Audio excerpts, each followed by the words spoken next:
বোন আমার, 12 বছর 15 বছর বয়সে তুমি কেন বিবাহের পূর্বে আরেকজনকে তোমার শরীর ধরতে দাও? আর যুবক ভাই আমার, কি বলিস কি তুই?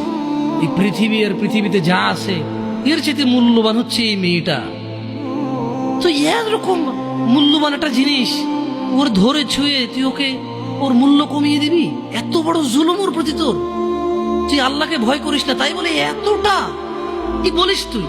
তুই কি কারো গাড়ির গ্লাস ভাঙছিস জীবনে? না। কেন? ওর লস হবে।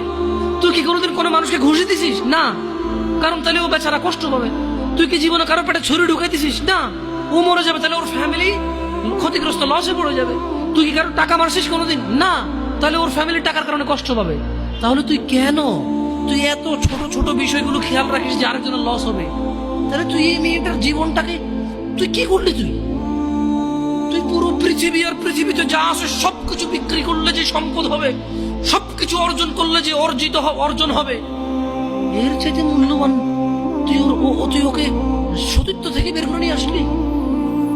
তুই তোর সামান্য ডিজায়ার ফুলফিল করার জন্য, যেটা আল্লাহ তোর জন্য বৈধ করেছে, কবুল বললে তোর বাপের দোষ, আল্লাহর তো দোষ না। তোর বাপের দোষ, সমাজের তো দোষ না। তোর বাপ তোকে বিয়ে করে না ভাই আমার, তোর বাপ মনে করে তুই ছোট, 18 বছর বয়স তোর।